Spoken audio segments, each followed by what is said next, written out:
What does it take to hit $1 million months? So number one, it obviously all starts with we had a guy, he was at a $50,000 price point, spent a little over 25K, and he did a little over 2 million in the first 30 days. But he had a $50,000 offer. That was like under 40 buyers. How long can it take to get to $1 million months? It's hard to even put a time frame to it because of how wide the range truly is. In the most extreme case that's happened a literal singular time was a month, which again, I would never project that expectation onto somebody.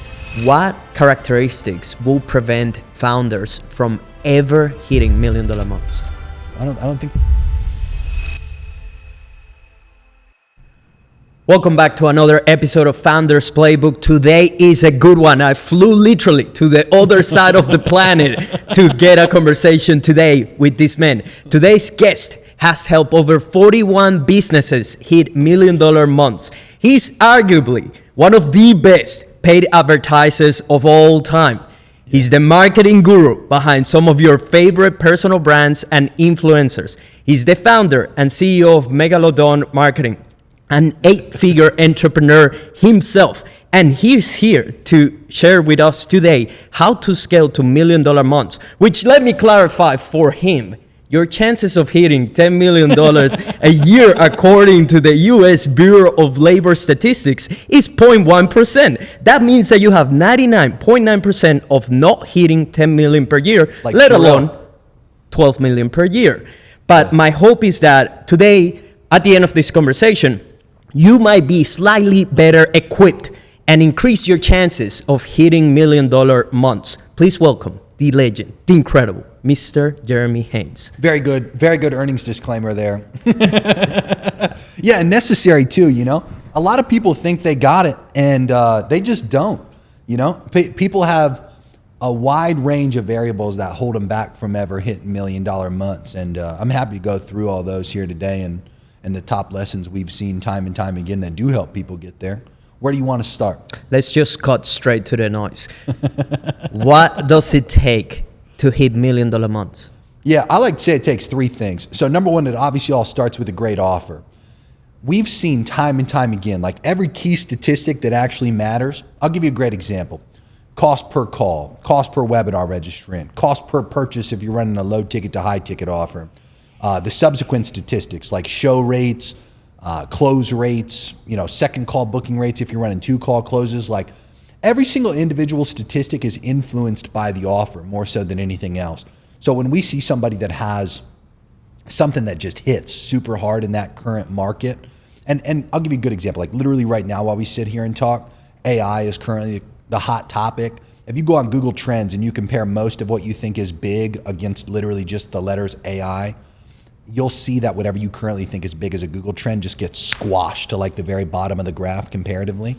And that level of interest and that level of excitement in a specific niche, as you could imagine, creates a lot of excitement for people when it comes to offers that could potentially help them with things. So think about, as an example, like opt-in rates or purchase rates, conversion rates, close rates, show rates, et cetera, for anything AI related. It has, in most instances, give or take who you are, a very, very strong set of stats. So it typically all starts there. That alone can be a huge proponent of something that can get you there quicker. In addition to offer, kind of like a subsequent point of offer is pricing.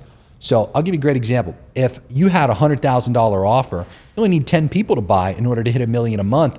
We had a guy, he was at a $50,000 price point. We spent a little over 25K in ad spend in the first 30 days. By the way, it's a hyper unrealistic set of expectations I'm about to set. This happened one time in my decade plus career as an advertiser, just to disclose. Spent a little over 25K and he did a little over 2 million in the first 30 days, but he had a $50,000 offer. So as impressive as that sounds, that was like under 40 buyers, right? And when you look at just how math works, obviously, if I sold something that was $100 by comparison and I wanted to hit $1 million a month, it becomes that much harder, right? In comparison, if I go bigger on the actual price of whatever it is that I'm selling, just makes it that much easier. Package that with a great offer, makes a world of a difference. Does that make sense so far? Yes, it does. Yep. In addition to that, there's 2 other points, which are the sales and marketing side of things, and then the actual staff that are a part of the deal itself. So from a sales and marketing perspective, I believe that these 2 are conjoined. I don't separate them out. I don't do the sales versus marketing beef that most people do. I think they're directly correlated to one another. The success of the sales team is largely due to the success of the marketing team to bring in a good financially qualified, well-framed lead, which can be done through content-first ad strategies or back-end selling systems or a combination of both. There's a lot of marketers out there who are very negligent to that influence that they have over the sales team's performance. Instead, they just point their finger when a sales team does bad. It's the easiest thing to do, right? Yeah, it is. It is very easy to blame others. And then vice versa. You obviously have to have great salespeople too. If you have a super shitty sales team, you're going to have a bad time regardless of how qualified and well-framed those leads are. Everything is just, it all runs together, it all runs together. Finally, A players in the organization. Without A players a part of the team, you typically run slower. Everything becomes much more political. The bureaucracy within the organization grinds you down to a pace where it's very easy for competitors to come in and outspend you and therefore out-earn you, minimize your overall impact within that niche and industry, reduce your revenue. There's a lot that I can sit here and attribute towards just A player talent in organizations that can make or break deals. I'll give you a great example. A lot of times people come to us, they're around like a couple $100K, or sometimes they even already hit $1 million a month. They're looking to hit the next $1 million a month. And you look at their team and the justifications that they make, AKA the beliefs that they project onto the business's potential, are the limitation. Like, I can come in and look at the marketing. I can come in and look at the statistics that the sales team's currently running. I can look at the offer. And you don't necessarily always find something that's wrong. Sometimes it's just the narrative side of things, which is typically spun up by people, right? Like, you don't look at a set of statistics and have it tell you a specific narrative in most instances. You can conclude to a different narrative than what I can about that. And then you share that amongst each other and it becomes like a collective belief.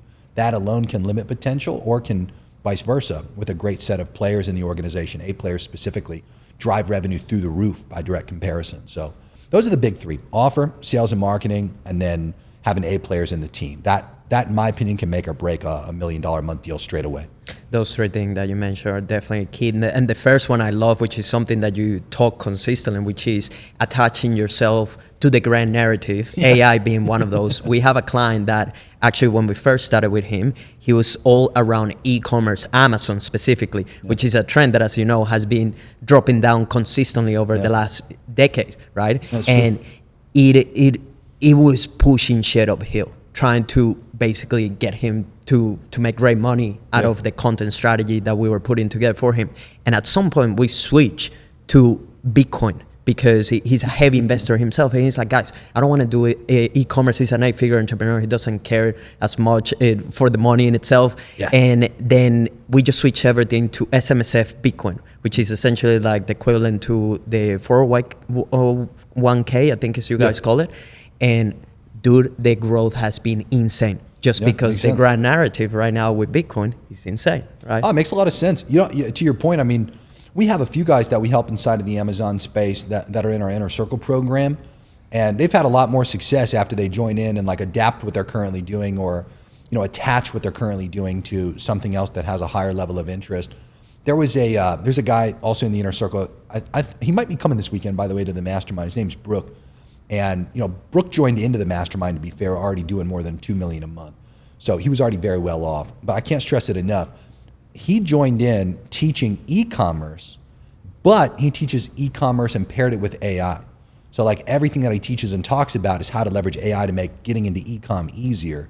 And as a result of that, it's like you can take something else, arguably, like as an example, Amazon by itself, all on its lonesome, not that appealing anymore. But same exact logic, like you attach it to some other grand narrative, naturally it's going to perform a lot better. You don't always have to take what you do and completely pivot out of it when you're looking, like he doesn't have to completely go away from Amazon. He could arguably still make that work, but he has to attach it to something that people currently give a fuck about. Yeah, we had that same thing. Another Inner Circle member, I won't say his name because honestly I think this one would be a little more obvious for people that might be watching, and I don't want to air out his business like that, but long story short, this guy was teaching copywriting, and he was around initially at, I think his peaks, like 600K a month organically.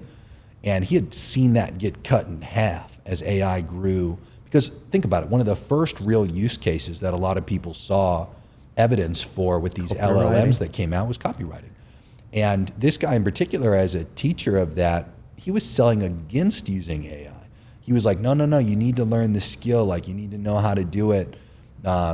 This makes so much more sense to have in your head rather than using as a tool. That's gonna, I told him, he sat down at lunch with me one day, and I said, I think this is such a mistake for you to sell against it. I think this is gonna be a new all-time high for your revenue if instead of selling against it, you sell with it and attach what you're doing. Like, show people how much easier it is now to be able to have AI work with you in your copywriting organization. Just sell with it rather than against it. And he went home, didn't take him long at all, which a huge characteristic of success, by the way. He got right back up to 600K within about 2 months of that time frame. So again, imagine your revenue just getting chopped in half from selling against a trend, and then you flip it and you sell into a trend, and your revenue just goes right back to where it was. Last month, he had a record month, to be clear. That was several months after that lunch that I had with him. I'm not sure the exact amount of time that had passed, but he had gone just shy $800,000 within that next month. That's so good. It was great, but yeah, never sell against a trend. I'll tell you that right now. Don't That'll fight absolutely it. fuck you. Go towards the trend, right? Yeah. In terms of time frames to hit $1 million months, Yeah. On your experience, what's the average? Let's say a business already is at 100K months. Yeah. How long does it take on average with all those three things that you mentioned previously? If you get them right, how long can it take to get to $1 million months? It's hard to even put a time frame to it because of how wide the range truly is. Sometimes I've seen people, as I mentioned, in the most extreme case that's happened a literal singular time that I've witnessed was a month, which again, I would never project that expectation onto somebody. In most instances, it can take a good few years, give or take the individual skill set and those other three variables, like where your offer currently sits. Sometimes it's just market centric, like you're just in a tiny niche with not a lot of potential. You don't always have any probability. I mean, remember, just like you opened up this specific show with in this case, I mean, the US Bureau of Labor Statistics, they run those numbers against every single business that exists and has existed for how many of them have reported hitting a revenue number greater than 10 mil. And that number at 10 million was 0.1%, dude. It's like when you use Purell and you have a 99.99% probability of getting rid of those germs and whatever's on your hands, it's like technically you have a slightly better chance than Purell because it's not 0.01, it's 0.1. But still, I mean, those are pretty fucked up odds. So anyway, for the ones that do hit it, some of them do it in under a year. Some of them, it takes a good couple years of just grinding through lessons. The issue is the speed in which you solve problems, more so than almost anything else, is what dictates the speed in which you grow. So most organizations, they really undermine that specific characteristic and they tolerate problems far longer than they should. Even the ones, to be fair, that have a high level of aggression towards attacking problems, they don't always overcome it fast because, look, you don't know what you don't know. So at the end of the day, you can try everything that you're aware of to overcome a specific plateau. But dude, I mean, you might stay stuck there for a fair bit of time. And depending, again, to be clear, on your speed and willingness to spend some money on figuring out that problem or bringing in new people to help solve the problem or investing into the awareness that you might lack to help solve the problem and unlock new thinking dictates how long you stay stuck. I've had guys, I remember one of our longtime Inner Circle members, his name was Josh. And dude, when he joined in, he was at 300K a month for just shy of 3 years. It's 2 years and 8 months, I think he told me when he joined in, he was stuck at 300K a month. Why was that guy stuck at that range for that long of a period of time? It's just tolerance of a specific set of issues or a main issue that was preventing the additional revenue from rolling in. And if you don't have really strong reasons to hit $1 million months and really get your business up to a big level, I mean, why are you going to give a fuck to solve the problem faster than you otherwise could? You're just going to kind of sit there and be comfortable and complacent with where you're at. He lived in some random area of the United States, call it a tier 2 or tier 3 city, somewhere that, just didn't really bring your potential out. He didn't have a platoon of people around him that tried to push him and keep him accountable to growing. And listen to this, when he first joined into that group, he got to 500K a month within a few months because I was immediately up his ass trying to just give him some solid reasons that were believable to him for why he needed the additional money. And then two, really, and this is one of the most important parts, just making him intolerable of sitting there at that level. and trying to push up to that next level. Now, to be fair, that guy never cracked $1 million months. You know, sometimes on your way there, like I just articulated, you hit these plateaus, and not only will you be tolerable of whatever holds you back, you'll enjoy it, you know, because your life, let's be honest, improves exponentially between even 300K a month and 500K a month. You could start flying around on little private jets. You might not be taking the heavy jets like the Gulfstreams and the Bombardiers and Falcons and all that, but you know, you're gonna be able to fly like on turboprops and light jets and maybe even a mid-size here and there. But the quality of life that you have, I mean, you're not going to anywhere you could think of and really looking at the price. You can buy most people's dream watches any given month that you want, depending on your expenses, of course. But you know, this guy's expenses were fairly low in his business. I mean, you could invest a tremendous amount as well. You can invest a pretty life-changing amount of money at a pretty consistent pace at 500K a month. And again, like you set yourself up for a really good retirement to where you're easily able to look at your life at even, to be fair, even less than 500K a month and just say, what the fuck do I really need the additional money for? So a lot of people unknowingly to themselves, like they'll hit these plateaus as they continue to climb the mountain. And rather than turning it into a game of expanding on your potential and, you know, bringing that next version out of yourself and applying importance to the additional money you do bring in, you just kind of get stuck and you're happy to be there too, you know? So it really depends on the individual. You know, there's a lot of things that can hold you back. But anyway, long story short, due to those variables, it's really hard to define a time frame. You know, it's really hard to say like, oh yeah, on average it takes X. Because at the end of the day, I only have the sample size of the industries that we've actively worked in to consider too. So I'm not sure. I mean, I really don't know. I don't think there is an answer, to be fair. And if there is, I sure as hell don't know. You often break down the characteristics of people that will be in the best position to hit $1 million months, right? Yeah. I want to flip it now because you also were breaking down some of those. What characteristics will prevent founders from ever hitting $1 million months? Yeah, I mean, pretty much do the exact opposite, right? So characteristics of people who are generally impoverished, number one, they're not resourceful at all. One of the number one characteristics of success is just being resourceful, being able to take whatever's currently available to you and making the best of it in order to grow to that next level of opportunity. Speed. So as I mentioned, if you have willingness to solve problems extremely quickly, you typically have a lot of earning potential in most instances, dependent upon the problems that you're solving, because you still need to solve revenue-driven problems. And people who stay stuck and like don't ever fucking have a chance to hit $1 million months, they do busy work. They never take high impact revenue driven actions. You know, they'll prioritize just a bunch of bullshit that doesn't actually make money. You know, feel good about that type of work too. There's nothing worse than priding yourself on non-revenue driven actions that you solve or take. I think that is, you know, when you're in a for-profit business, obviously you're there to make a fuckload of money, right? And when you lose that mission and you just like do work to like feel like you got some shit done, you know, to get that like satisfaction and that dopamine rush of completing cycles. I mean, you better make sure they're revenue-driven cycles. Anyway, go super slow. That'll always fuck you up. Work with a bunch of B and C players. Yeah, just work with a bunch of fucking idiots that like don't care about revenue and don't prioritize revenue and don't really care about making a fuckload more money. Work with people who intentionally try to slow things down. Those are the worst fucking types of people to have in your organization. And have a willingness, like I said, to just have all the tolerance in the world for these kinds of things. Like, don't have anybody that pushes you to a greater level. Justify your current position financially, like act like you have enough money is a great way to stay stuck. I had a guy, sometimes I tell people, you know, as pretentious as this might sound, I have people that join into things like my Inner Circle program where I get like one-on-one talks with them. And I had a guy just joined in. It's my first call with the guy.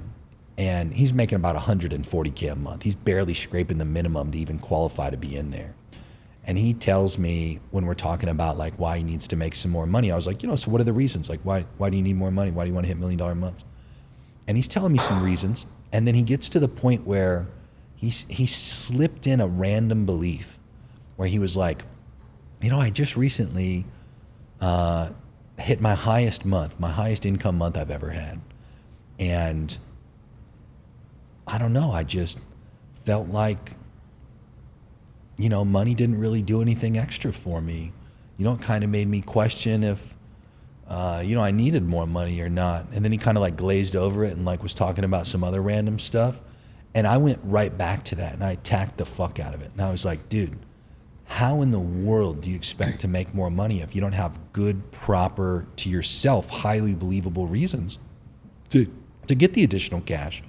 And, obviously bringing him to that self-awareness made him kind of rectify that belief and change it on the spot and, come up with new reasons. Like I talked to him, he's 26 years old, and I was talking to him about retirement. I was like, have you ever even done math and looked at a compound interest calculator of how much you need to invest per month? And I asked him, I was like, when do you realistically no longer want to work for active income? And he was like, I don't know, probably sometime in my 40s. And I was like, all right, let's say you give yourself 20 years. Let's say you wanted to no longer, just whether you want to work or not, at 47, let's say, 20 full years from now. You give yourself a couple months before you turn 27, and you give yourself a full 20 years. If you looked at, we have in the United States this website called investor.gov, and there's a compound interest calculator on it that the SEC provides to investors and people who just want to make sense of how compounded returns work. We have a collection of 500 different companies that interchange, give or take, their performance, called the S&P 500. It's an index fund. And if you look up the most recent 20 years as an example of the S&P's 500's average annual return, it's about 10%. Right? And if you looked at investing about 10K a month, so if you invest 10K right now and you invested 10K a month for that full 20 years, every month for 20 years in a row, and you got an annualized return of 10%, and you don't even factor in inflation into this, okay? You just look at what your portfolio would turn into, 10K a month for 20 years in a row that you invest. If you only gave yourself 20 years, it comes out to like a little less than $7 million. It's like $6 million and some change that you're realistically gonna get. And then from there, you don't go live from that point. Like the average person in the United States, we've actually had a pretty unfortunate trend recently where we die earlier than the rest of the countries around the world. But I digress. The point I'm trying to make is like, let's say he lived into his 80s. Okay, so he needed like another full 40 years to be able to live off that money.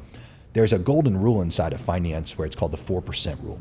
So as an example, let's say that he only had that like $6-something million in his late 40s at 47. To be able to live off of the rest of his life. Well, the golden rule that's been handed down by every person who talks seriously about money for ages that I'm aware of is this 4% rule. So that would mean every year he sells 4% of his portfolio. You then have long-term capital gains tax here in the United States, currently sits at about 20%. So that 4% off of that $6-something million minus 20% of the capital gains taxes every time he sells that 4%, leaves him with like maybe thousands of dollars a month. And I asked him, I was like, how much money do you spend right now each month? And he was like, maybe like 15 to 20K a month. And I was like, dude, you wouldn't even be able to currently afford how you live right now. Your current lifestyle. Like, is this how you want to live when you're like in your 40s after working for 20 fucking years? Like, is this really all you want your life to be worth? And to be fair to some people who have just a smaller life that they're willing to live, like the answer is yeah. It's like, no, I'd be fine. I'm happy to live that way. To others who would, as a preference, I was like, dude, are you gonna have kids? Like, how do you think that looks? Like, do you think you're gonna need more money for them between then and now? Do you think that when you're in your 40s and your kids are like just about to maybe have grandchildren or like are just getting out of school realistically, like do you want to go visit them? Do you want to fly economy when you fly? Like, you want to stay in like a shitty hotel or like a random guest room or on a couch that they might have for you in their apartment at the time? Do you want to like do anything greater than that? Like, do you want to drive like Toyotas and Hondas the rest of your life? Do you have anything grander than that in terms of ambitions? And very quickly he started to realize, he was like, yeah, I mean, my God. And I told him, I was like, to be fair, if you gave yourself a full another 10 years, so if you invested from 27 until 57, that same 10K a month, it turns into about 19.9 million, if I remember the math correctly. And long story short, it's like, that's a substantial difference, but that's a full another decade of investing 10K a month and working, which I told him, I was like, look, maybe you'll have willingness to do that. Maybe you won't. Maybe you'll be out of your earning window. Maybe you won't even have the potential to earn the way that you currently earn. And you're gonna have to adapt a completely different skill set at that later age. Have you ever seen somebody who's older, how they behave when they have to adapt to a completely new skill set? It's like there's generally a very, very low willingness from those types of people to make serious change to their careers. And I was like, dude, you ever heard of like pro athletes that go broke after they've made tens of millions of dollars in their career? It's because they don't think about their earning window. They don't maximize the potential that they have during this unknown to them period of time where they're probable to make their most money. And during that window, they don't invest a fuckload of it. So come time when they're out of their earning window, it's like they're fucked, they rugged themselves. So I was telling him, I was like, as an example of, why that belief that he articulated was going to absolutely fuck him. I was like, dude, like, think about that. Like, no, you need so much more money. I was like, go into that compound interest calculator and just throw in some bigger numbers than 10K a month and look at the 4% rule and look at the amount of time and, determine like how serious you actually need to take just investing alone, And I gave him another example. I talked to him about recently I won't say specifically who, I don't want to embarrass him, I don't know if they'll feel embarrassed about me talking about it, but a very close family member to me had come to me recently, and they're older, and they were like, I want to retire, and I want to learn how to trade. And through the inner circle, do you know Sean? Have you ever met Sean? Oh, I don't think so. Anyway, we have I think he was literally the first person who ever joined in. His name's Sean, and he had talked to me a long time ago about this. It was called prop firms, and at first when he talked about it, I thought he was full of shit. He was saying he was making like $400K a month off these prop firms, and long story short, like, just to summarize what it is, you pay to like show you're a good trader, and then they let you trade like fake money technically, but they'll pay you real money on what you earn because of the fact that they're paying you with what all the people who fail pay them. So like when you fail these accounts, they have willingness to give you that money because apparently it's like a really low statistic of how many people actually make it to the point where they're going to actually have to pay like people real money. Well, anyway, I was one of those very few people that got paid real money. I got to a point, it was April of 2023 and October of 2024, I had invested into these accounts to like prove I'm a good trader and like failing them hundreds of times. I literally had like, I think like 2,000 of these like fucking accounts from how many times I'd failed 20 at a time. So it might sound like a lot, but I actually failed upwards of like 60, maybe like low 70s. And anyway, I digress. The point I'm trying to make is I spent about $80-something thousand, and I made just over $1 million. And I got paid the $1 million. It was like $1,088,500, I think, is what the 1099 that they gave me was. Anyway, the family member had come to me because they were aware that I had like done a little trading, and I was telling them, I was like, yeah, it really doesn't take that long, wasn't taking me that much time in a day to like do it. And I'd felt like I'd kind of cracked like a good strategy with these like liquidity strategies that I was using. And anyway, the family member comes to me and they were like, I want to learn how to do that. Like, I want to learn how to trade. So I was like, yeah, dude, fly out to Miami. Like, I'll teach you. I'll show you how over a few days and like send you back home, see if you do good with it. Dude, when that person showed up, I had thought they wanted to trade just to make some extra cash, right? Well, the real reason that they wanted to learn how to trade was because they were in a financially fucked position in their 60s. In America, we have this system that we invest into our whole life called the Social Security system. And it's honestly a very terrible financial return, but like regardless, it's meant to take care of people who make it to like 65 plus. And I think you get a little, honestly, I've never even studied how much Social Security pays you because I've heard my whole life that it's gonna run out by the time that I'm actually 60 and like eligible for it. And I'm under the impression it's like fucking barely any money anyway. But it's like the net, it's like the last fucking financial net that you have before you're just homeless and old.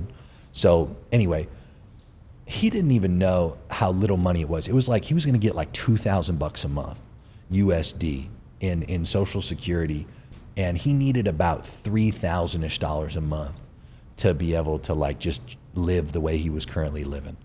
And he wasn't living in a big city. He was living in a very small city here in America, in like a random state that's like not expensive.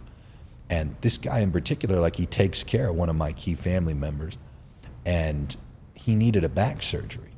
So he had to retire because he needed a back surgery, okay? And he just couldn't really work anymore. And if he retired, he was gonna be financially fucked because he hadn't invested enough. In that 401k thing you were talking about, he only invested about $500K in his lifetime.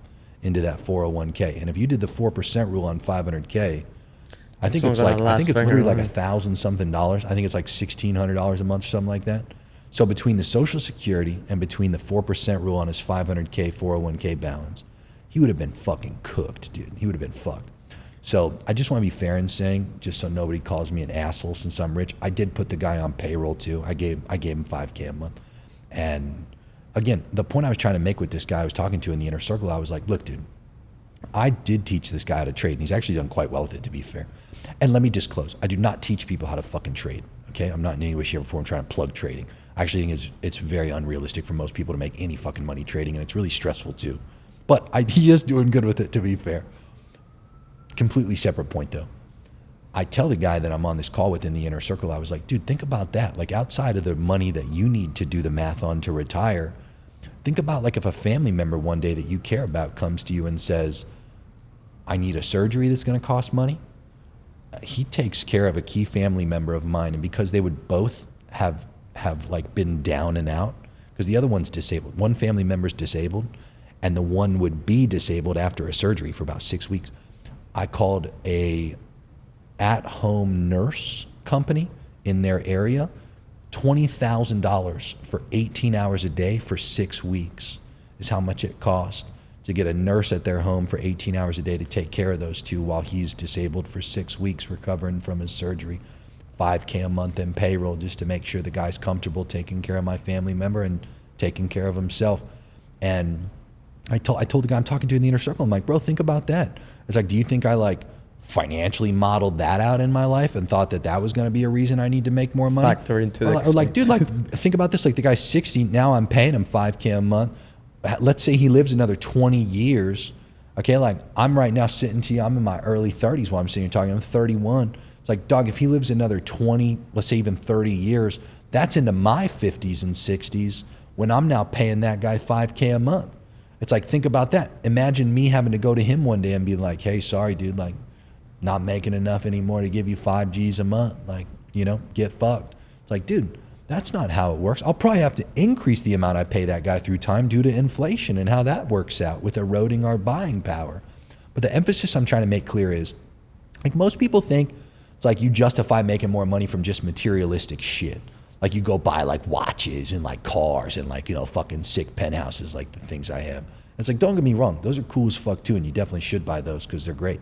But at the same time, it's like the more serious stuff. Like how long are you gonna have to work for active income? What's your life gonna look like after your earning window is fucking cooked and you don't have the willingness to adapt to a modern skill set that's in demand? What are you gonna do when your family comes to you and is like, hey man, I need some help? And it's like a serious situation where you're gonna feel like shit knowing you could have earned more and you could have helped them, and you just say, sorry, I'm not in the position to be able to take care of you. I had a random person, my fiance called me and told me this one day when she was taking I have 3 little wiener dogs. And dude, by the way, they'll be at the house when you're there. You'll get to meet them. And anyway, she was taking one of them to the vet. And as soon as she walked into the vet, there's this girl in there just bawling her fucking eyes out. And her and the receptionist lady and a vet that were there were like talking. And apparently this lady didn't have a couple grand to be able to like save her dog's life. Like they needed to resuscitate the dog. And I don't remember what the specific thing they needed to do, but like it was like a life-saving thing that cost a couple G's. Long story short, this girl didn't have the money. And she was sitting there like, literally, if she couldn't be able to afford that, which she couldn't, her dog was gonna die. Like, dude, thank God my fiance walked in that exact moment, and she goes, don't worry, like we'll take care of it. And it's like, dude, in that exact moment, I saved some random dog I never even got to see or meet from some helpless lady who hadn't factored that kind of situation into her life. You know, financial security goes well beyond just stuff. The stuff is cool, and in my opinion, I also think important.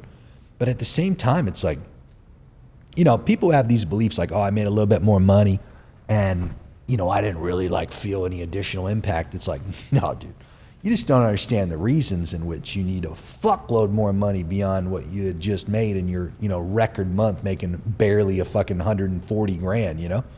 So anyway, very important you understand, like the wrong people, what they do is they omit the power of money in their life and how it controls every single decision that they make. It determines literally everything. Where they live determines the speed of their internet. Every single fucking device and thing in their home is determined by money. The choices they get to make or not make are determined by money. How you travel. Like, dude, I saw you had flexed on your story there. You got to fly business class from Australia over here to Miami. It's like, you know, to the average viewer watching this, do the math on that for what that cost, you know? It's not that crazy in terms of cost, but it's like, I'll tell you what, imagine flying that amount of time in economy back there.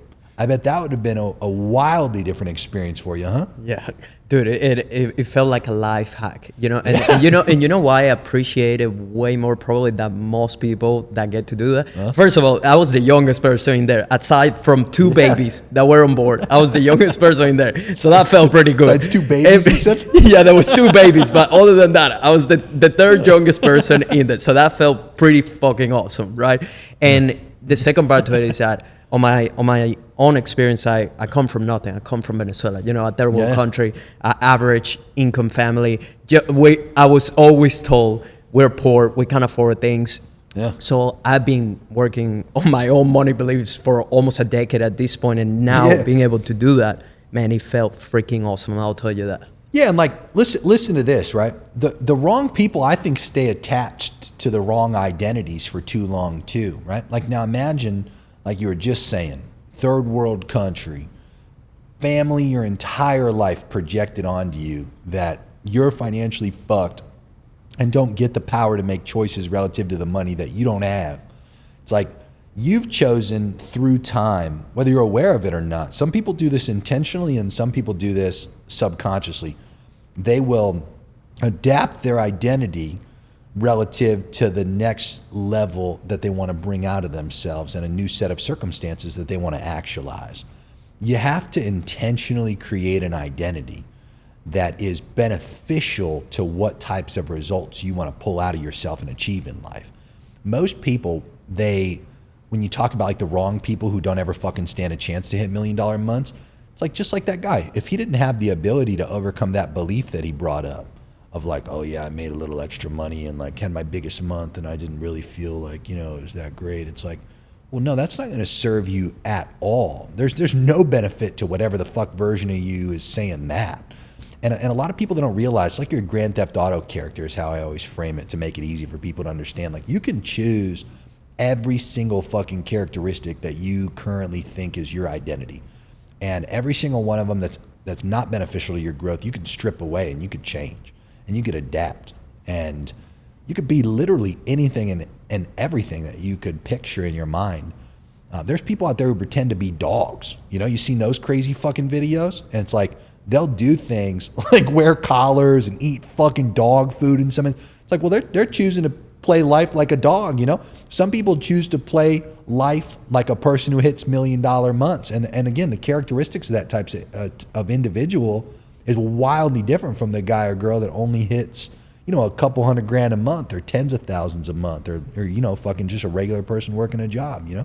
So the wrong people, they don't adapt to that mindset and worldview. Instead, they believe they are who they are and they try to carry that forward with them all the way up. They try to have a set of characteristics that they believe are their identity. And as a result of that attachment, they stay stuck and plateau and have tremendous friction. It's like driving with the fucking e-brake pulled. You know what I mean? It just doesn't work. Slows the car down, makes it wildly inefficient. The right characteristics adapted to oneself is truly a determining characteristic of somebody who does make a fuckload of money. You have to have that, you know? So anyway, yeah, moral of the story, you got to have a strong set of reasons that are highly believable to you. That's the thing. It's like a different set of reasons for every individual, right? Like, do you like cars at all? I do. What cars to you would you consider like a dream car? Something that if you could, it's got what do you got there? Is that a G-Wagon? Dude, and think about that. Like, what is that, G63? Yeah. It's not even like a Mansory one or a Brabus one. It's just a G63. Yeah. That's like a $200,000, maybe at most $300,000 car. As a dream car, it's like, let's say you needed 20 to 30% down on that. And just to acquire the car, it might cost you like, let's say $50,000 down. Yeah. Okay? That's a measly $50,000 and a couple grand a month to be able to acquire something as your phone background. Yeah. You know, it's like that step of actualizing something that you want to have exist. And think about this, having money be what prevents the thing being materialized. To me, I interpret that as I'm not bigger than stuff. You're telling me like I can't go buy a fucking watch? Like I'm not able to materialize a watch? You know, I'm not able to materialize like a fleet of cars. You know, I'm not bigger than a house. You know, like, dude, I'm a fucking living being.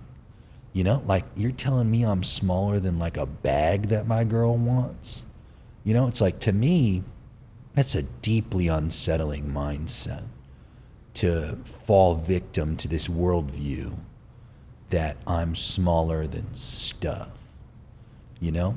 And as a result of that, as an example of a belief, I'll never let stuff. I love going out there and getting those things that, to respect to the stuff, are sometimes bigger than where I currently am as a person. And as a result of that, I just deploy this like relentless drive, you know, from that worldview of like, I'm not bigger than a watch, you know, are you shitting me? And it's such a deeply unsettling feeling to think otherwise. But think about how many people are smaller than stuff. You know, one car, you know, one watch, one just sum of money. And the best part is there's so much money that exists. Most people never go look at the M2 money chart, which here in the United States represents the total amount of dollars that exist that are in circulation. And here's the even crazier part. If you look up, yeah, you can ask ChatGPT, you can ask Google, how many dollars exist physically and how many dollars exist digitally. And that's just dollars, right? And then you go look at every other currency that exists. Euro, what do you guys even use over there in Australia? What do you call Australian dollar. So you guys have the Australian dollar. How many of those are in circulation? No idea. Yeah, it's like, dude, you don't even know how much money there is Just numbers for you on to a capture. screen. Yeah. It's like, when I looked up the amount of dollars, just US dollars that existed, and I took the amount that I wanted to capture and divided it by the amount of dollars that existed, the fraction of 1% that it was like point fuckloads of zeros and then a one. And again, I just thought to myself, I'm like, you telling me I can't capture that fucking small of a percentage of dollars? You know, there's so fucking many of them. It's too much of it, right? Think about it. It's like all you really got to do is just provide enough of a valuable service or product, something that helps the earth and the people who are buying it, because it's people who have your money, you know? So you got to have something that helps people. And you're telling me you can't capture a measly 12 mil a year, you know, $1 million of these dollars in a month when there's so many fucking dollars? It just doesn't make any sense. So from that perspective, right, that's an example of like the right types of beliefs that you start to build. Beliefs and data are what drive behavior, okay? So the wrong people, they have all these like fucked up beliefs and fucked up worldviews, and they feed themselves data that inhibits growth rather than easily encourages growth. You understand? So it's like usually the biggest issue when you look at like the wrong people, they're in their own way in all kinds of ways, right? And they have to first unlearn and like replace. Have you ever seen Indiana Jones? Yeah. You remember that movie? Yep. One of the first ones I watched when I was younger. I think it was the literal first one I ever watched. There was this scene where he was in like a cave, I think is what it was, and there was this gold trophy. You remember that? Like gold fucking whatever it was. I think it was like a monkey or something, like a gold monkey. And he had a bag of sand, and he had to fill the sand up and try to like weigh it out to be the exact weight of that like gold little monument thing. And he had to swap it out. And if he didn't swap it out with the exact same weight, that giant rock came rolling down the hill and was going to crush him. And he did actually fail to swap it out with the right weight, and the big rock did come tumbling down, but thankfully didn't kill him.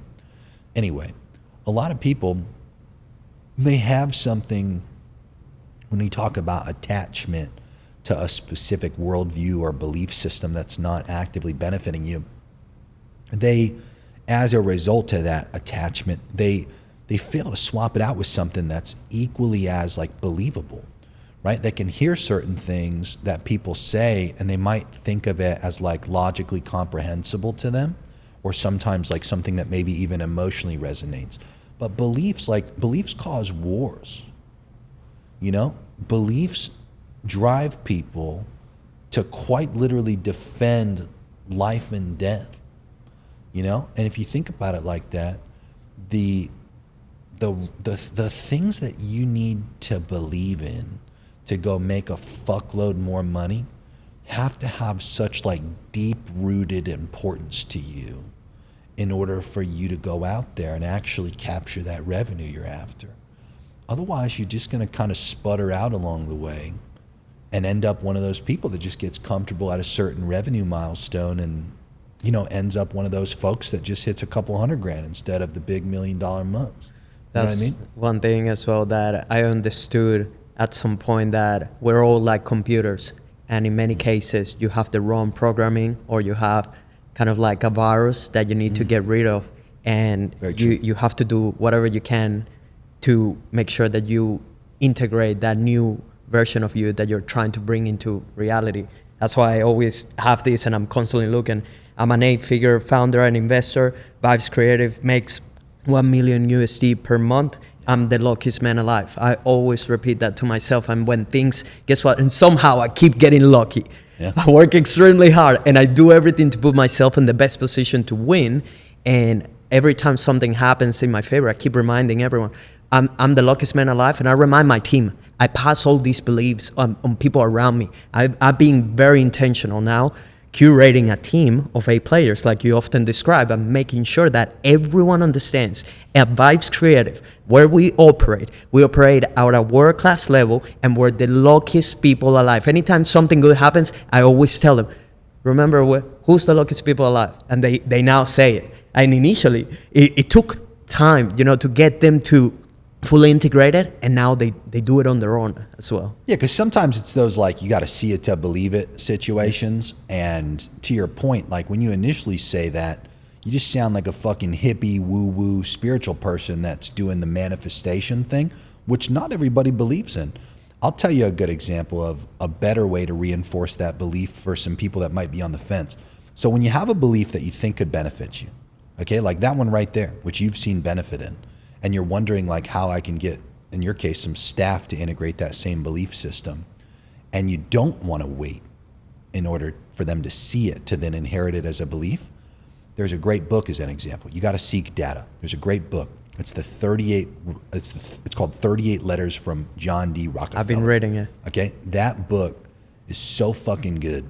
And you know, for everybody who doesn't know, which I'd be shocked if you don't know, John D. Rockefeller is one of the richest people in America's history. He ran a company called Standard Oil, which was one of the very few companies here in the United States that had to get broken up under our monopoly laws from how serious that guy was running train on the entire fucking oil industry at the time. And anyway, John D. Rockefeller wrote 38 individual letters to his son. And one of those letters was on creating luck. And there were certain things in that book that I read where I was thinking to myself as I read it, this is profound that one of the richest people in America's history, way back in the early 1900s and late 1800s, believed the exact same things that I currently have as beliefs. It validated my worldviews that much further. And one of those specific letters, I'm sure you read it if you're reading the book, was on luck. Yep. And he had talked about the importance of creating our own luck. And he had essentially just in that specific letter to his son reinforced the fact that, I believe through a story about Abraham Lincoln, if I'm not mistaken, and his persistence to, Abraham Lincoln was one of our presidents here in the United States, and he'd told the story about how much failure he had experienced, and then eventually he had become the president of the United States. And he had just talked about this relentless pursuit of action and, result-oriented action at that eventually creates our own luck. But to be clear, the point I'm attempting to make is like, I deeply believe in listening to people who are, in this case, one of the richest people in the world, let alone the United States, that earned so much in a period of time that I view it way harder to have gotten richer. I know I wasn't alive back then, obviously, but it still feels like it would have been a whole lot fucking harder to get rich back then comparatively to what it's like to get rich today with AI and the internet and all the opportunities that that's provided to us. But the point is, he talked about the power of luck and how to create it. And data can be what reinforces a belief. You see what I mean? Generally, when somebody proposes something as something for you to believe, you don't just immediately inherit it unless there's something that you see. Like, how many times have you heard somebody talk about seeing aliens, right? Or like, how many times have you seen, even here in the US, they've put out propaganda recently from like our United States military about different UFOs and like visuals that are like always some fucked up distorted video about a spacecraft, and there's always stories from some random crazy looking older guy or girl that's like, yeah, I worked in this like facility for the government, like I fucking reverse engineered these spacecrafts and there was an alien inside of it. It's like, how little does anybody actually believe in that shit? It's like the data, to be fair, of those stories from people who have, actually apparently worked in these facilities, that persuades some people, right? But like, why hasn't it persuaded you and I? Because I haven't seen it myself. Well, that's what it takes for some people. It takes seeing it in order to actually believe it. But it's also important to note, there may be a piece of data out there that you and I eventually see that might not be seeing it. That's just a new random piece of data that you and I haven't thought through yet. That when it comes across our senses, we interpret it and we're like, I'm a believer now, And that's the thing. It's like, when you're trying to inherit a belief that is beneficial to you, it's important to seek data until you genuinely believe it, right? Because there's a lot of people out there who have heard that same concept of like, manifest a great life by like repeating things and like putting it as your background, and like, they just think it's hippie bullshit, But at the same time, there's enough people out there clearly who have watched like The Secret or like certain movies like that are like, that's enough for me, That's my belief system. But my point is like, dude, that's a beneficial worldview to have, to believe that you're a lucky individual, because how the brain works, we're going to have an opportunity to see things that will inspire and make luck real for us. But if we don't have that worldview, we're not going to see those things. Yeah, you familiar with that lesson from Tony Robbins where he says, look around the room and see anything that's the color red? And then he's like, all right, now tell me everything that was green. And then the person he asked is like, well, I don't fucking know. You told me to look for everything red. And he's like, all right, now look around the room and tell me everything you see that's green. And you only see what you're trying to see. Yes. You only hear what you're trying to hear. You reinforce whatever beliefs you have. So moral of the story is, if you know that there's a specific set of beliefs as somebody who's way fucking richer than you, or just getting way better results than you are, regardless of what you think about them, I potentially want to consider like, what data am I lacking that would help me inherit that belief system so I can go out there and get a bigger result. That's a big part of $1 million months. I'll give you an example, right? So the 12 mil a year, that's all $1 million months are. Here in the United States, the US, we have a lot of different little government entities. And one of these specific entities, they label any business that makes less than $40 million a year as a small business. So it's like, think about that as an example of a piece of data. When I think to myself, so you're telling me $1 million months are hard, but yet my fucking government's sitting here telling me, yeah, I mean, don't get me wrong, from a perspective of the US Bureau of Labor Statistics saying that 0.1% of businesses hit it, that's an earnings disclaimer. That's me attempting to tell you, like, I'm not sitting here telling you you're gonna make fucking buku bucks watching this video. It's a small chance, and that chance is that chance. I mean, that's the stats right there for you. That's real, that's true. But at the same time, what's real and true is, apparently a small business makes less than $40 million a year. You're telling me I'm gonna be a fucking small business forever? I was at dinner with a guy the other day doing 42 mil a year. He had an info business doing 42 mil a year, sales trainer. He was talking about getting to 100 mil. He only has 2.5x to go to get to 100 mil. Think about that. He's no longer a small business. There's all kinds of examples that you can seek, whether it be like the John D. Rockefeller example, where you can see a guy who's one of the richest people on earth when he was alive, still to date one of the richest people on earth. Even though he's dead, his money still lives longer than most people. Point I'm trying to make is like him validating beliefs, right? Different government statistics can sometimes validate the beliefs. Sometimes you look at somebody who you just think is a fucking idiot that makes more money than you. And you're like, dude, if that fucking guy can do it, you're telling me I can't do it? You know, there's all kinds of data points out there that you need to inherit. And I can't stress it enough. The wrong people, they never try to do that, man. The people who stay stuck, they don't have that system. You know, the people who do adapt and solve problems quickly and earn more and maximize who they are and have like these dynamic characteristics and identities, those people, they all think like that, dude. They all have that worldview. Now, some of the things that you just cover as well, where, well, you should be making more money because you're going to have these unexpected expenses as well, right? Now, let's tie that with what are the actual expenses to foresee and profit when you are looking to hit $1 million months in terms of, you know, sales team, ad spend, marketing, delivery. Yeah, that's like, a lot of them right there. Like what's the average that you see in terms of percentages? It really depends on the model, you know, like a lot of the info product businesses, as an example, they can see upwards of like 50 to 70% margins, give or take how lean they run. You know, different product-based businesses. Like we have a guy, he sells hyperbaric chambers. He hit $1 million a month. His margins are more in like the 20-ish% range, like maybe out a good month, 30%.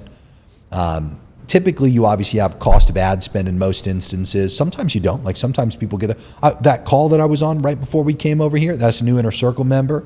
He's in the trading niche, but he has a sophisticated demographic he sells to. He's not one of those guys that's like teaching like call outs and like base level trading courses. He does 2.2 mil a month, all organically off of YouTube. He's got about 250,000 plus subscribers. And there's not any paid advertising cost that he's incurring. Although to be fair, he's going to start. So he's going to start incurring that expense. It's mainly sales teams. You got commissions. You've got ad spend and any other marketing cost. Typically have a good chunk of payroll when you're hitting $1 million months. Again, depends on how lean you're running and what your model is. If you have physical products, because we do have a lot of people that watch us as well that are high ticket product businesses, and they obviously have like physical goods, their cost of goods sold, their COGS. From there, taxes are a fucking huge one. You know, like I spend $115,000 a month currently in taxes, and that's projected to only go up. You know, so it's like there's a little cash cow here for the good old government. Anyway, I can't stress it enough. Like there's always some random shit that you could factor in on top of that, give or take what you do. So it's arguably give or take the business some insurance cost, but you know, you're just getting kind of into smaller like nickel and dime expenses, softwares, you know, couple $1,000 a month, give or take the business and what they're paying. But I mean, I can't necessarily think that there's much bigger ones than that besides lifestyle cost. I mean, most of these guys are obviously siphoning off a big chunk towards just living well. So factor that out of the equation if you want to take it against your margin. But arguably that's more of, you know, not technically taking off your gross margin unless you're expensing it against the business. You know what I mean? Yeah. You obviously across a decade that you've been doing this, you have experimented dramatically with many different types of pieces of content, right? There's a trend right now with long form content specifically. Mm-hmm. I'm curious to hear from you. What are the best uses you have seen with podcast content in order to hit $1 million months? Dude, I'll give you a good one. We took an hour and 55-minute podcast, posted it directly to Facebook, distributed it towards people who don't know us. Watching a full hour and 55-minute video, 100% video viewer that was retargetable. You could also retarget 95% video viewers. It was costing $1.55 to get somebody to watch that full hour and 55 minutes. So long story short, you know, for like a couple dollars or like under $2 to get somebody, what did I say it cost? To be clear, I think it was like $1.20. I might have said $1.55, excuse me. I was thinking of the length of the podcast. So again, hour and 55-minute podcast. It was like, I think like $1.17, $1.20 to get somebody to watch the full hour of it. We could retarget up to 95% of it. And then we would retarget those people specifically with direct response ads. And we do a lot of content first ad strategies. So moral of the story is we'll take content both on the front end and distribute it to people who don't know us. And we'll retarget thresholds way less than just the 100% threshold. But the point I'm attempting to make is like sub $2 to get somebody to watch that fucking long of a podcast. I'll spend that any day, dozens and hundreds, thousands of times over in a day if I can, especially towards people who have no idea who I am. And I'll retarget people who watch well below that threshold too. Point being, you can post up to 60-minute videos now direct to Instagram as an example currently. Who knows if they keep that or not. Point I'm attempting to make is very simple. These podcasts are very beneficial for both front end and they're very beneficial for the back end. So one of the strategies that we've recently been trying to push and create some propaganda around the hammer them strategy. So we'll take people who do something like book a call, and prior to the call, we'll distribute both short form and long form content in front of that individual. And it's a small pocket audience. Depending on the scale that you operate at, you might have to supplement it and make it a little larger. But people who operate at scale, like they'll typically see, as an example, let's say you get 150 calls every 72 hours, right? And your average call time from the time they book to the time the call happens is that 3-day window, that 72-hour window. We'll take as much fucking long form content as we can, ideally about a dozen to 24 different videos. And we'll also take a bunch of short form content, ideally like 30 to 50 videos minimum. And we put what's called a frequency target on these specific people in that window. So for short form, as an example, we typically try to see a frequency of anywhere from about 15 to 20. We want an ideal amount of content to reach these people in that tight time frame. And we'll do that with long form content too.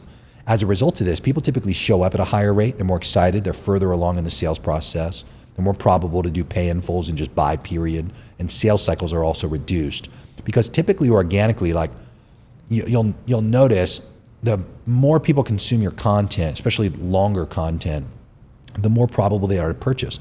The downside of the organic content sales cycle is that it's long, drawn out, and generally unknown and unmeasurable. It's hard to tell without asking, and even when you ask, you don't necessarily get an honest answer, right? Because people aren't necessarily aware of like, oh yeah, dude, I've watched your content for X amount of months or X amount of weeks, but you do generally hear it's a long, drawn out duration of time. What we try to do with content ad strategies, whether it's content first ad strategies where we lead with content, or strategies like the hammer them strategy where it's more of a, they took a key action via direct response and now we're trying to hammer the fuck out of them.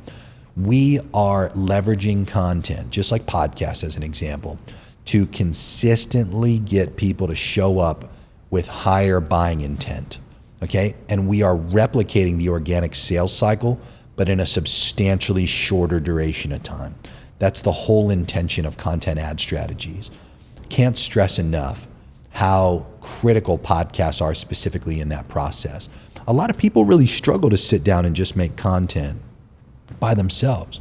They have a hard time just looking at a camera and just yapping for however long they can sit there and yap. Now, me personally, I'm a D1 yapper. You know, I'm A class with just sitting down yapping, whether it's me or talking to somebody else. However, it's a lot easier. Like as an example, there's probably even some things that we've talked about here today that I would not have conversed about if I was just sitting down talking to a camera individually. Thus, the value of podcasts. So podcasts can also drive a strong authority bias relative to the niche and what podcast it is. But here's the cool part. Like, you even have to have a pop-in podcast that you're on to be able to leverage that content inside of your sales process. I think it's just one of those things. It's kind of like I always say, sales is the equivalent of breathing in business. As soon as you stop breathing, you die. A lot of people don't put any time and attention onto sales, and thus they make very little money. I don't know why people view, if you remember at the beginning of the video, I mentioned the cohesion of sales and marketing. I don't view them as separate. Like, I believe marketing, in terms of how people interpret it, is just one-to-many sales. Right? I believe it's the modern mechanism to drive attention instead of doing the outdated like cold calls or door-to-door, like all the high effort, one-to-one, super cold mechanisms of sales. Marketing, especially content, is just a modern, highly efficient sales mechanism. That's a one-to-many sales process. And as a result of viewing it that way, you'd get on as many podcasts as you could possibly get on. And not only would you do that, you would leverage those podcasts. in your marketing via content ad strategies to help further increase the odds that when people do have that sales conversation, they actually close. So I think they're really important.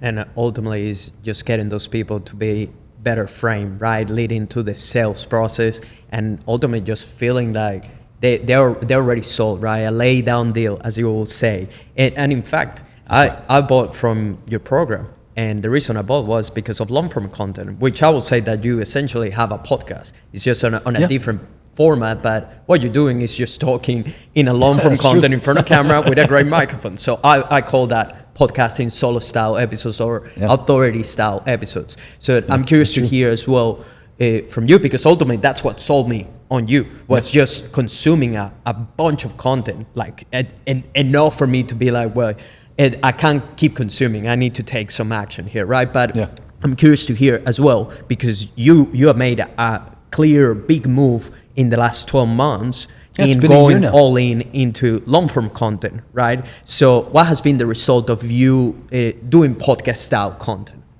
Yeah, great question. So first of all, my original intention was I had always made content mainly for my education company and towards what I would consider like a lesser financially qualified individual.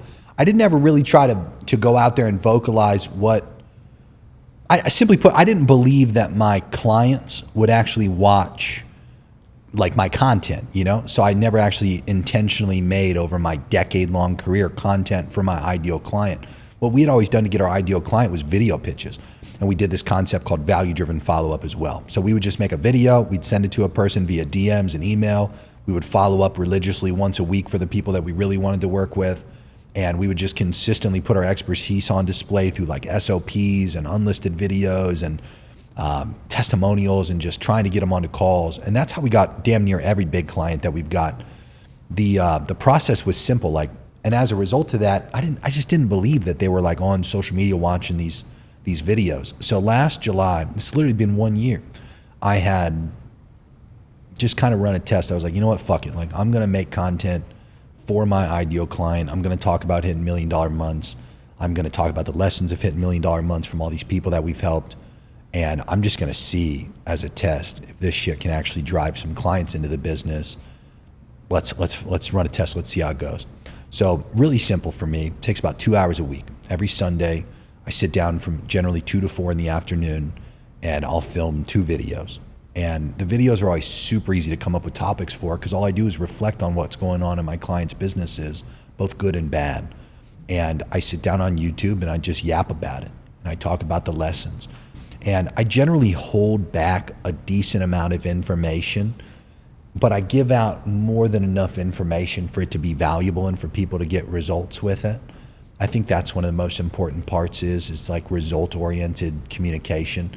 I'm trying to help people be able to take an action with what I talk about, make some money with it ideally, and be able to play with house money when they actually go to hire me or buy some stuff from me. Now, this is actually a very interesting result that we produced. Kind of shocking, to be honest with you.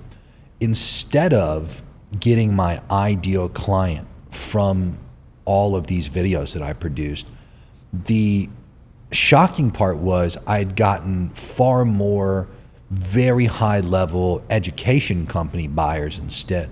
So I had gotten over the entire last year a handful of like actual ideal clients as a result of putting out this content, which relative to what we charge people, to be fair, made it very well worth it, just considering it was 2 hours a week.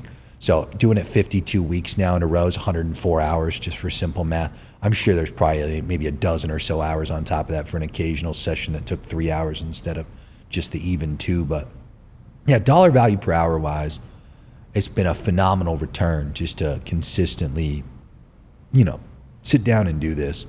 I think it's so fun. It's also gotten a profound network effect, which I could argue is cooler. I've gotten so many people that have, reached out to me and told me about the impact that just this free content has had on them. And the types of people that watch it, to my shock, were, again, it proved my belief system wrong. They were the right types of people. And there were so many more people than I ever thought that gave a fuck about this set of lessons that I just consistently hand down. That was the most shocking part. Time and time again, every video, I get more people that continue to subscribe to the channel, and like the network effect grows. It's really fun to think, more so than anything else. Like just yesterday, actually, I had this reflection. One of these guys that I became aware of when I very first got into entrepreneurship, his name was Steve. You know, rest in peace to Steve. He had died on Monday. And Steve was a guy, he had written a book. He had made a good amount of content in his life. And I'd connected with Steve a handful of times throughout my career. And he was quite a helpful guy. And I thought to myself, I was like, you know, Steve's legacy is in his content now, and it's in what he's documented. And he's taken these lessons and like contributed it to this just collective knowledge base of like YouTube and everywhere else that he's hosted it. And I thought that was so cool. You know, like when people talk about legacy and leaving an impact, or like, dude, think about this, like the John D. Rockefeller book we were talking about. I bet with a lot of money that John D. Rockefeller would have filmed fucking content. And, he would have sat podcasts, down yeah. and like, I really do believe that, because it's hard to describe. Like, I'm not trying to virtue signal in any way, shape, or form and sit here and say like I don't do it for money. I absolutely do it for money with like the routine, you know, and I love doing it for money. I love money so much. But again, like from a legacy view, like, dude, you and I 100+ years later are reading letters that John D. Rockefeller wrote his son. You know, what are people going to do with these videos, you know, that go, they're like, they're timeless videos. You know what I mean? I'm not teaching lessons that are just for here and now. There's things in there that I'm teaching that I like genuinely think people 20, 30, you know, who knows, maybe even 100 years from now might find value in. And I think that part's really cool. I also think, again, when I talk about network effect, the people I've gotten to meet, like, it is profound, the people that have bought from me and have not bought from me, that are already at $1 million months, looking to tack on the next $1 million a month, doing a couple $100,000 a month, looking to get to $1 million a month, that I've just gotten to meet, have conversations with, get to know. I don't know what people place as a value on network, but to me, it is a hard sell to sit here and try to justify that that's not hyper valuable in itself. Because how hard is it to just go out there in the world and just randomly meet people who make a fuckload of money and are willing to share those types of lessons? Dude, I get people that when they meet me, they feel like they already know me, and so we skip past the part of like this, you know, like the little bullshit, like small talk, like get to know each other stuff. You just, like, you already know what I'm about. You know, you already have gotten to know me. You already have like a general perspective of my personality if you watched a few of my long form videos. And as a result, dude, the network effect is so profound. I've had so many more conversations over the last year about things that I love to fucking talk about, which is really just money and making a fuckload more money and all the cool stuff that money does.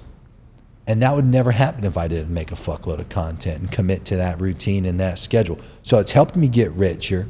It's helped me get a whole bunch of other people way richer, which obviously directly correlates to the level of rich that I can get to. It's added tremendous value to my network. I've known and become aware of so many more people that I never would have gotten the opportunity to meet and connect with. And like, again, you get that immediate like good value connection from people because they watch your channel. And then lastly, you get that effect that truly I never really thought I cared about. Like, you do get like a legacy component out of it, you know?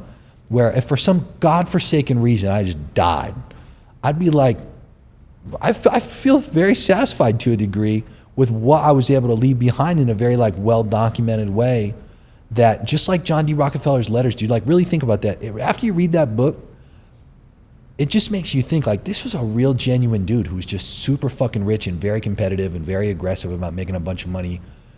I truly believe he would be so happy, like genuinely happy to know that you and I sitting here right now over 100 years later Talking are getting about value from what he wrote to his son, dude. That's so cool, you know? I don't mean legacy in some weird way. Like, I just think that's so cool, you know?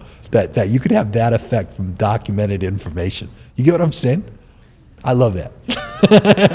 You, based on everything we have covered now, yeah, and you work with industry leaders like Cody Sanchez, Ty Lopez, and many others that use podcasts and long form content right now to pass well over $1 million months. So based on that, do you believe that business owners, founders that are not using podcasting or long form style content are leaving money on the table? Oh, for sure. Yeah, it's like the businesses that have the highest friction right now are not leveraging content, whether it be short form, long form, but long form especially.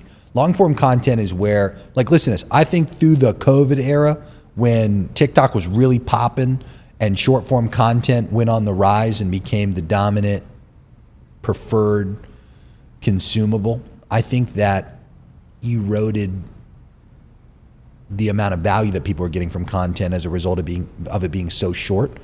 And the pendulum swung back to long form content and people having a preference to consume it because they realized that there's a lot more meaning and value from things that are, historically perceived as like long and drawn out during that short form preferential era.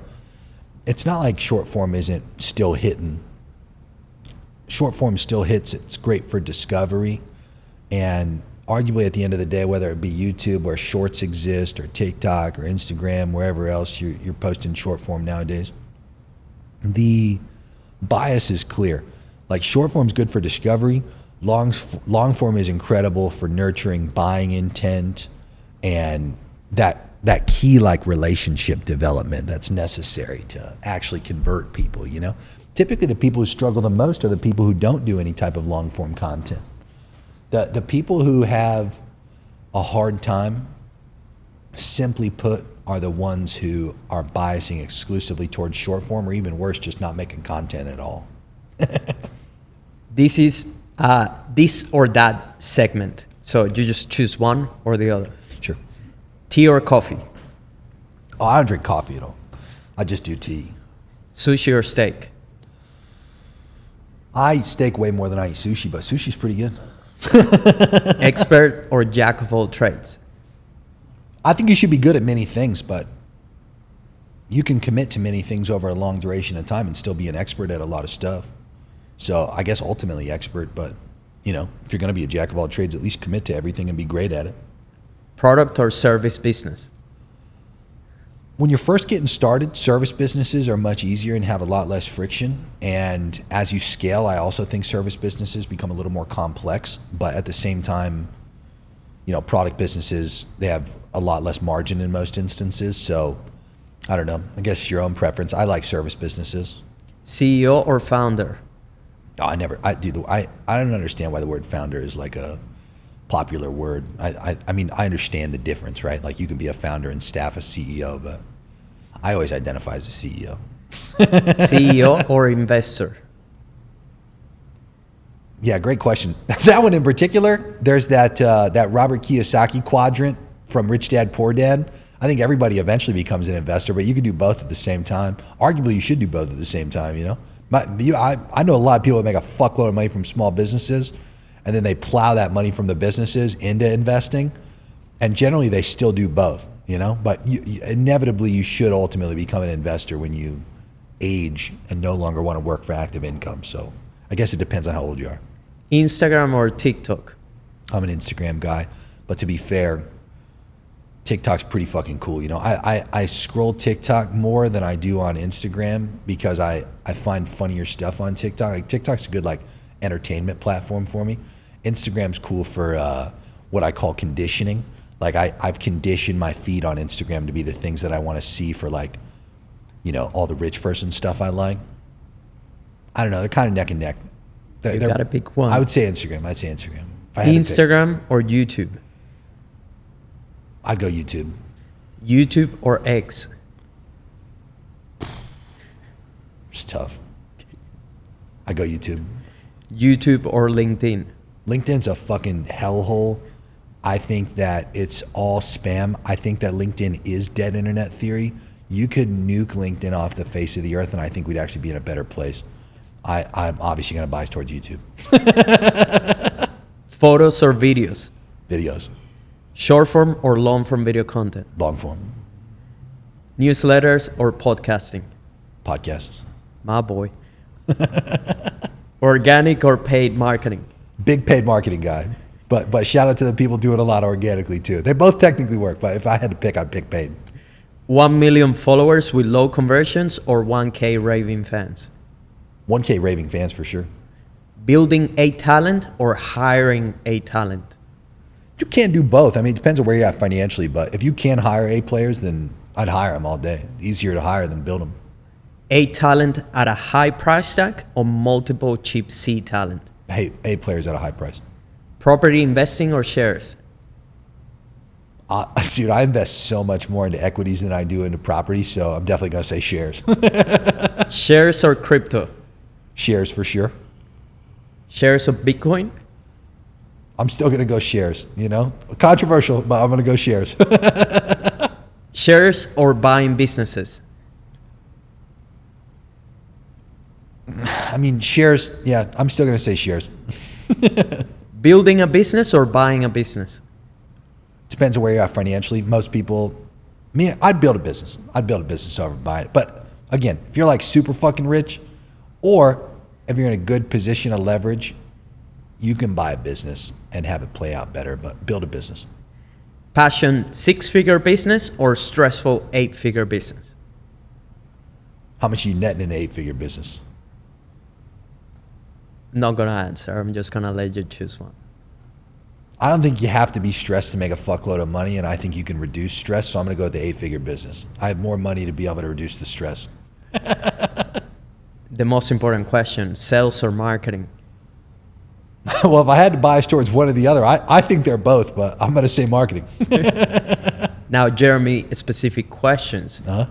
Rolex or Patek? I don't have a Patek. I have more Rollies than I have Pateks, so I guess I'm gonna have to say Rolly, but I mean, I don't know. That's tough.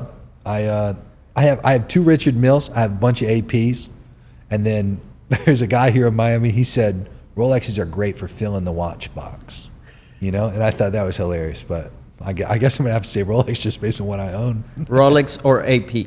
AP for sure. AP or Richard Mille? Richard Mille. Ferrari or Lambo?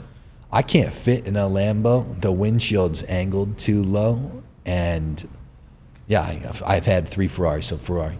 Ferrari or Porsche?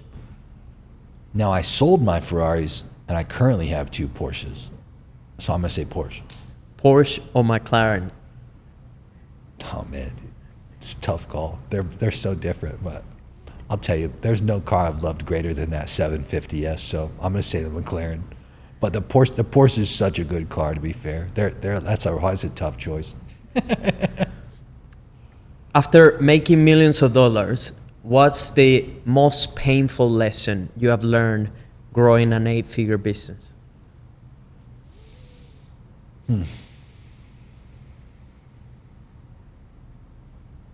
Unless money has meaning, it's tough to sacrifice everything that it takes to make a fuckload of money until you give it meaning. And time again, you'll look at what you do, the level of stress you endure, and you'll ask yourself occasionally, is it worth it?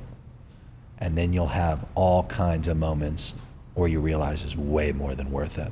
But there are some painful things along the way that you endure, but those painful things arguably make you who you are. And that's, in my opinion, well worth the character development. But man, some of the challenges you face as a business person are some of the most painful and high stress things that you will ever experience, besides physical pain, to be fair. But yeah, I would just say the journey of entrepreneurship can be a drag, you know? But at the same time, a majority of it is fucking awesome. The highs and lows. What's the biggest difference between making 7 and 8 figures?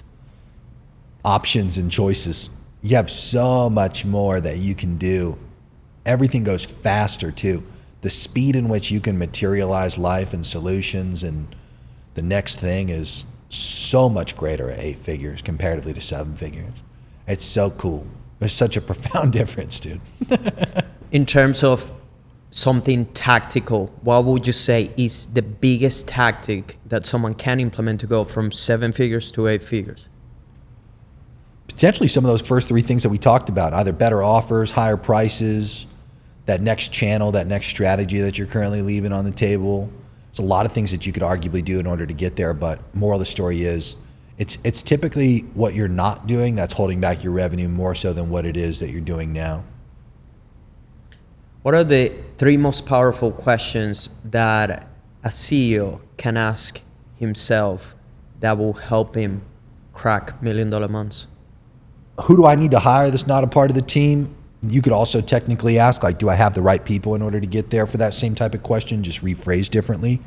The math question is one of my favorites. Like, have you just done the math on what it takes in terms of total customers, the math of like reverse engineering funnels that you currently have to see how much you need to spend and how many people you need to put through it in order to get it to work? That's a big part of it. Just like math related questions specific to your current conversion mechanisms. And then an amplification question, something along the lines of how could I amplify what's already working? How could I repeat a successful action at a greater level than what I'm currently executing it now? Those things typically have profound effect for me every time I ask them.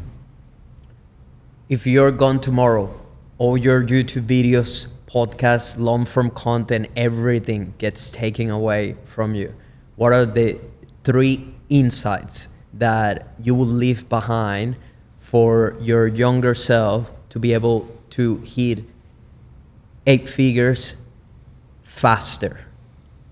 Get other people richer for you to get richer. It takes the same amount of effort to be small as it does to go big.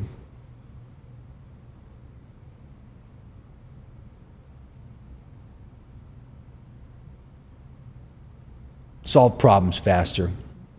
There's always a faster thing that you could do that could take you to that next level, and you're probably not aware of it. You don't know what you don't know. I'd probably just pass down that quote to simplify it. You don't know what you don't know. And I would point to the CIA talk that the guy gave.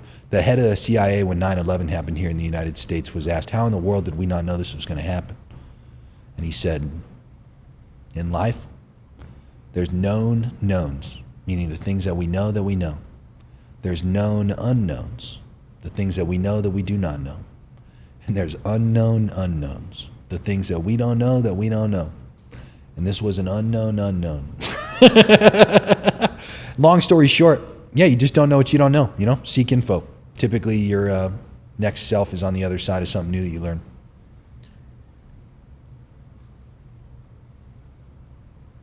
There's a book that you recently recommended that is tied to this, Thinking in Bets.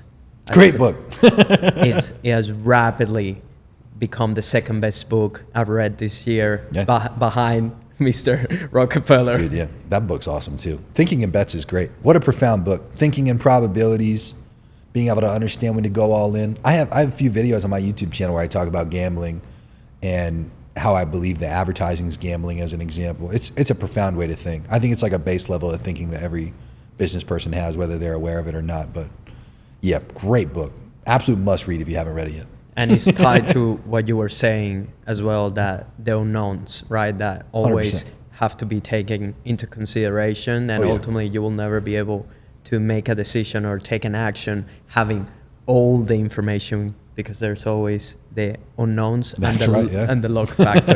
Great so book. True. So I promise you, if you go and read those 2 books that we cover, you will get a ton of value. Yeah. What's the worst business advice you have ever received? I can't say I actively think about it. I hope that I've suppressed it to not behave with it. If I had to come up with one that I've heard over the years, I've heard certain people like justify staying at the level they're at, and they claim that if you go bigger, like more problems present themselves. And it's typically not true. Like there's problems whether you stay the same, go smaller, go bigger. And I don't think the problems necessarily grow in size as you grow bigger, but there's a lot of people I've met throughout my career that consistently try to justify staying at whatever level they're currently at. And I think that is a very problematic worldview to have. I'm not convinced of that, but I've heard many people talk about that. what's the best business advice you have ever received? You know, my very first serious boss I had, he was my second marketing job, and he's a billionaire now, and he's profoundly shaped who I am today, because he had recruited me when I was 19 years old, and the worldview that he helped pass down to me was going bigger is as easy as going small. And I didn't necessarily understand what he meant at the time, because obviously I was just working a job. But time and time again, how it would apply, even when I worked for him towards the later stages of like when I first started to kind of understand the lesson and its applicability to life and business. It's very easy. It technically takes the same amount of effort. It takes the same amount of hours in most instances to just produce a far greater result as it does to produce a little tiny result. And moral of the story is, it's profound how much that specific worldview has shaped the level of action that I consistently take and that I encourage others to take. And there are many other great pieces of advice that he handed down to me. But time and time again, it all comes down to that. Just go bigger, you know? We cover as well, you mentioned having very strong reasons as to why you want to hit $1 million months and beyond. What are your reasons? Great question. So first of all, the investment amount. So what I need to invest month over month, I deeply believe in having a $100 million target relative to the 4% rule.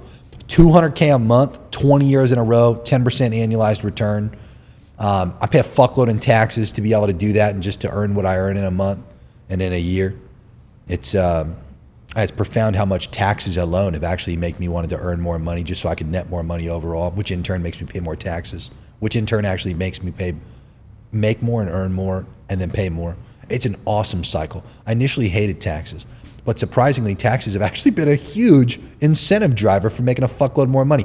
Taking care of my staff. I love having a business that can really make my staff rich. I paid my top sales guy last month $73,000 and some change. Just last month, we had a guy, he works with us, he's my marketing helper, bought him an Aston Martin, moved him down from one of the northwestern states here called Washington, down here to Miami, Florida. Shout out to him, great guy. And I think it's so cool to be able to have like that spillover effect where like you get rich enough to where everybody around you has a profoundly better life as a result. It is my genuine mission, try to help as many people as I can get a fuckload richer, not just for my own financial upside, because again, I absolutely love money.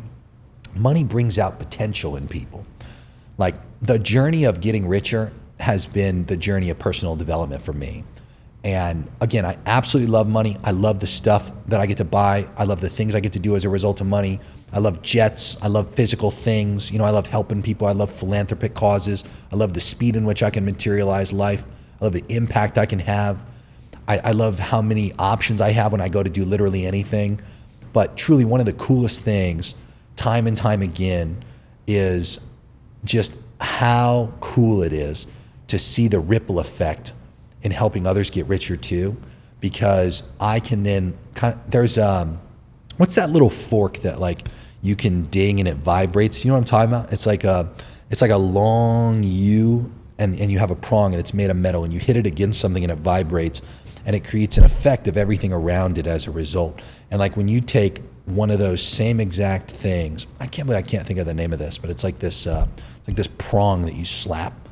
And again, it just sits there and vibrates. When something else is around it that's not moving, that will start moving as a result of this thing just sitting there and vibrating, and it creates like a little vibrating effect in this. I think it's so cool to have that impact on others because, again, money makes every single fucking choice that we ever have in life. So being able to help other people get richer and then seeing what they then turn around and do with a fuckload more money, so cool. You know, it's so cool to be the causation behind that for a lot of people. I find so much joy in that, you know? But yeah, I just absolutely love being rich. I absolutely love money. I think it's so fun just buying a bunch of cool shit, being able to just actualize on potential, you know? Being able to help other people get rich as fuck, being able to take care of my family, friends, loved ones, random people to the fullest extent. I think it's our responsibility to get rich because I think rich people are some of the most important people on earth due to the speed in which we can make life better for everybody. I think it is extremely selfish to be impoverished. And I do believe it's a choice. I know that everybody starts in different conditions, but you're a perfect example of that. Came from a third world country in an impoverished family, and you chose, it wasn't random, you chose to be the man you are today. You chose to help people the way that you've done. And again, you've chosen day in and day out, decision by decision, to be rich because you understand the benefits that it has in life. And as a result of that, think about how many people you can go and inspire to do the same thing from those same types of conditions. I've helped people in some of the most bumfuck nations on earth that are way worse off than Venezuela. I'll give you a great example. There was a guy that we had, I don't even remember the country name in Africa. I'd never even heard of it before. Didn't even know it was a fucking country. And I'm pretty geographically well versed. Long story short, this guy, he was making, listen to this, $4,000 a year and being able to somehow live over there, which I don't understand what kind of life that would afford you. But long story short, this guy ended up getting a handful of clients, switched up, was able to make $40,000 a year. His quality of life for what he was able to do for him and like literally everybody around him was insane. This guy was like sending me videos and shit, all kinds of stuff that he was showing me he was doing for his community. He was like building wells, feeding like whole fucking villages of people. He was doing so much to like improve the conditions of everybody around him. And how did he do that? By getting other people richer through marketing services. You understand? It's like, money is so fucking cool, you know? I just think being rich is fucking awesome. I can't imagine being so selfish to not choose to be rich. Time and time again, it's the best fucking decisions you could make. I would heavily agree with that. Yeah, fuck you. What's the best life hack you have found after becoming rich? I'd say that I called it the compound life when I first started coming up with this. So you can bring everything to you. Like I have my chiropractors come to me, doctors come to me. My fiance had a dentist come to us the other day. I didn't know you could do that. I've had x-rays come to us. I've had, like, again, groceries delivered to us. Obviously maids are awesome. I can't even think of, I mean, dude, there's so much shit that I have come to us. And as a result, it's my barber, like everything, dude, literally everything comes to us. And as a result of that, it's bought back tremendous amounts of time, which is awesome because time is, as people always say, that variable that you don't get back. And literally being richer allows you to buy back time, as people have always talked about. And the crazy part is you don't always have to just use the extra time to go do stuff to get even richer than that. You could just use the time to like sit around and relax or like spend extra time with your loved ones and family. Like there's so much cool shit that just buying back your time affords you, you know? And as a result of that, I think that's probably the coolest hack is through like quote unquote buying back your time. Like, dude, I'll give you a good one. I booked a jet the other day. It's a 4-hour flight and it only saves me 4.5 hours. Okay. The jet was $44,000. Okay. And listen to this, that extra 4.5 hours that I save from not having to go through the traditional like commercial flight process is literally just gonna be spent with my grandfather, who's got 2 different types of cancers currently and could die any fucking day. And literally as soon as I land in that place, I have my grandfather picking me up jet side. So I instantly, as soon as I land, get to spend time with my grandfather throughout that remaining evening and the entire next day. And dude, I mean, I don't know what that'll be worth one day, you know? Is it worth $44,000 to spend an extra 4.5 hours with your grandfather that you wouldn't have otherwise got to spend? My grandfather for me has had a profound effect on my life.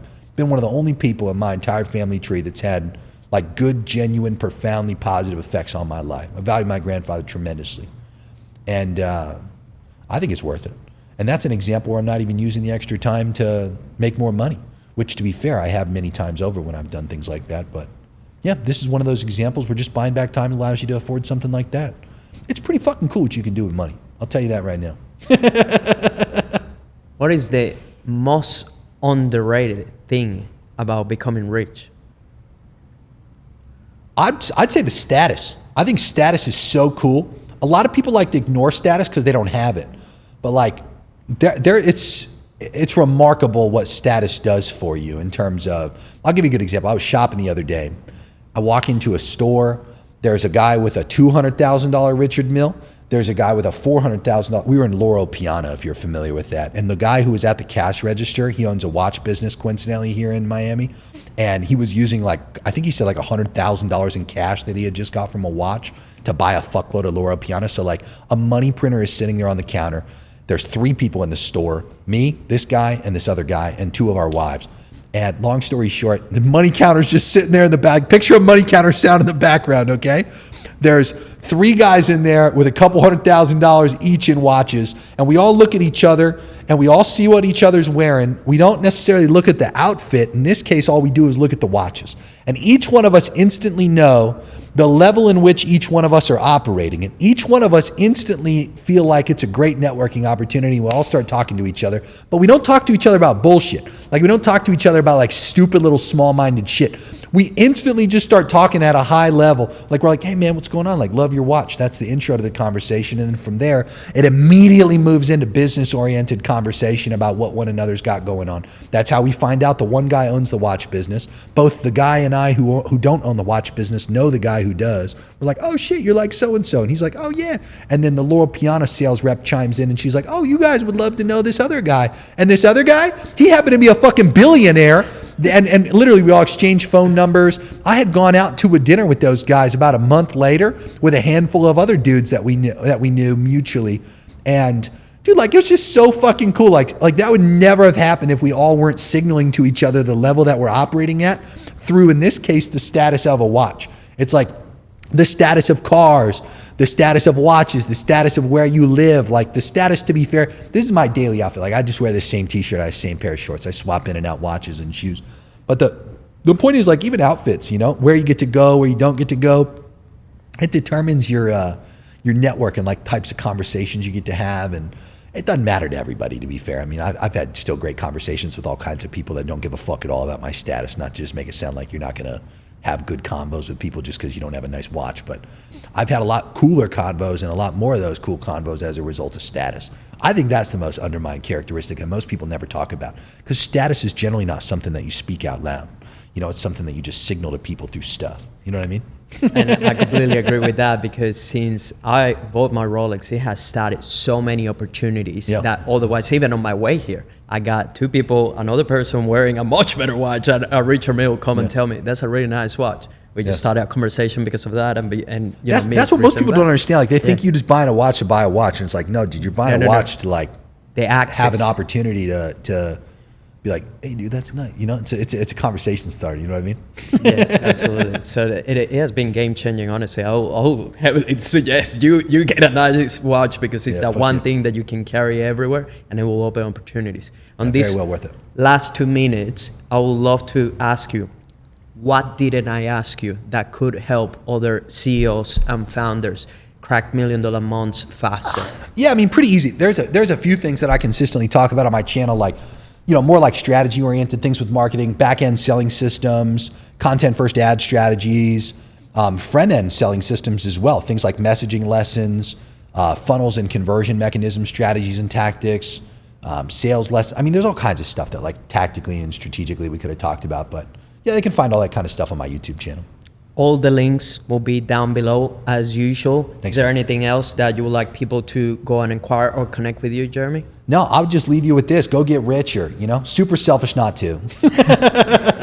As usual, everything will be down below. If you do enjoy this podcast, if you got any value out of this conversation, just share it with any other founder, CEO, business owner that could also get value out of it. That's all I ask. Other than that, I'll see you on the next episode. And thank you, Jeremy, for making the time to share your insights. I'll see you in the next one. Thanks, man. How was that?